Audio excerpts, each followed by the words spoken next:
আসসালামু আলাইকুম। দেশ বিদেশ টিভি থেকে হুসেন বলছি। আমার চ্যানেলে সবাইকে স্বাগতম। আরব বিশ্বে ২ জন একদম শক্তিশালী নেতা ছিলেন। একজন হচ্ছেন সাদ্দাম হোসেন, আরেকজন হচ্ছেন মুয়াম্মার গাদ্দাফি। তারা মোটামুটি অনেককে হুমকি-দামকি দিতেন। ঠিক আছে? এমনকি আমেরিকা পর্যন্তকে তারা ধুলাই দিতেন যে মানে শেষ করে ফেলবেন, অ্যাটাক করে ফেলবেন, মেরে ফেলবেন এই টাইপের অবস্থা। কিন্তু শেষে পরিণতি কি হলো? একদম গর্তে লুকিয়ে থাকতে হলো। পাবলিক পিটাইয়া মেরে ফেলছে তাদেরকে। সিচুয়েশনটা অনেকটা এরকম। এখন আপনি যদি যুদ্ধ করতে হয় তাহলে এখন যে যুগ সেটা হলো আপনার শক্তি লাগবে, টাকার শক্তি লাগবে, অস্ত্রের শক্তি লাগবে, বিভিন্ন দেশের সাপোর্ট লাগবে। তারপরে গিয়ে আপনি জয়লাভ করতে পারবেন। খালি সেনাবাহিনী থাকলে, বন্দুক ধরে আপনি বসে থাকলে ওই ৭,০০০ মাইল দূর থেকে আপনাকে মারবে মিসাইল, আপনি বসে থাকবেন, আপনার বন্দুকের কোনো কাজ দেবে। এখন এই কথাগুলো এই জন্য বললাম, কারণ আওয়ামী লীগ কিন্তু বন্দুক নিয়ে বসে আছে। বিশেষ করে আওয়ামী লীগের নেতারা যেসব কথাবার্তা বলতেছেন, বিশেষ করে শেখ হাসিনা, এগুলো হচ্ছে বন্দুক তাক করে বসে আছেন ওই মিসাইলের সাথে যুদ্ধ করবেন। কিন্তু এটা কি পারবেন তিনি?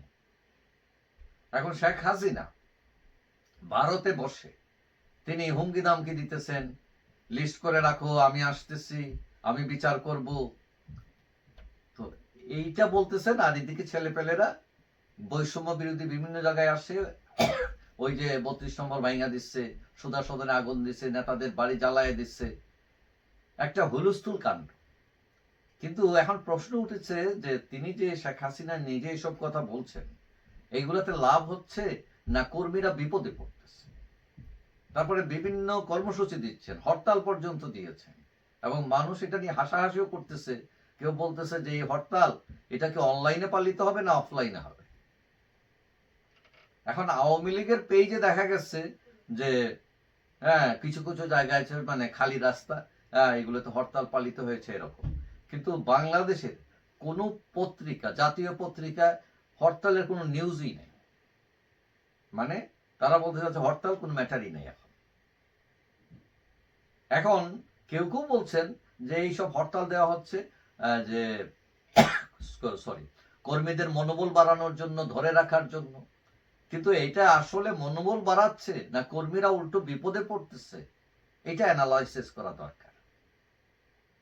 এখন আমি যে বললাম প্রথম যে আপনি বন্দুক ধরে বসে আছেন, হ্যাঁ, যে ওই পারমাণবিক অস্ত্রের সাথে যুদ্ধ করবেন, সেটা পারবেন কিনা? কারণ আওয়ামী লীগ অনেকটা বন্দুকের পর্যায়ে চলে আসছে এখন। তার বিশাল বাহিনী আছে, কিন্তু এরা তো অনেকটা ইনঅ্যাক্টিভ, অনেকটা কাবু অবস্থায় আছে, বিপদের মধ্যে আছে, গর্তে আছে। তাদেরকে তো আগে বের করে আনতে হবে। তার ট্রেনিং আছে ঠিক, কিন্তু তার হাতে তো অস্ত্র থাকতে হবে। খালি হাতে তো সে যুদ্ধ করতে পারবে না।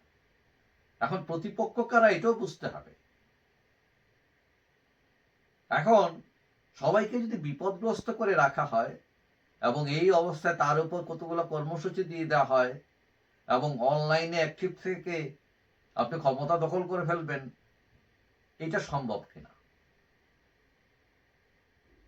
এখন বাস্তবতাটা কি? বাস্তবতাটা হচ্ছে অনেক লোকের ঘরে খাওয়াও নাই, অনেকে কলেজ বিশ্ববিদ্যালয়ে যেতে পারতেছে না, অনেকে এমন ভাবে লুকায় আছে যে ৬ মাস যাবত তার ফ্যামিলির সাথে তার টাচই নাই। এরা মরে আছে না বেঁচে আছে, এদের ঘরে খাওয়া আছে কি না আছে, সে নিজেও খবর নিতে পারতেছে না, পার্টিও খবর নেয় না। কেউ কেউ মনে করতেছেন যে পার্টির সর্বপ্রথম কাজ হচ্ছে যে বড় একটা ফান্ড তৈরি করে, যদিও আমরা শুনছি ফান্ড তৈরির কথা, কিন্তু কোনো হদিস নাই যে এদেরকে কিভাবে সাহায্য করা যায়, এই আপদকালীন সময়টা কাটিয়ে ওঠা যায়। তারপরে এই যে যারা বিভিন্ন মামলার শিকার হয়েছেন, আওয়ামী অনেক আইনজীবী আছেন, তাদেরকে একত্রিত করে এই মামলাগুলো কিভাবে মোকাবেলা করা যায়, এইসবের কোনো উদ্যোগ নাই। শুধু যে কয়েকজন নেতা ভারতে আসছেন, তারা অনলাইনে আসে, আসসালাম আলাইকুম, ঠিক আছে বলে একটা বাণী দিয়া দিলেন যে এইটা করতে হবে, ওইটা করতে হবে, হ্যান ত্যান। কিন্তু এইভাবে ৬ মাস চলে গেছে, আওয়ামী লীগের অর্জন সেরকম নাই।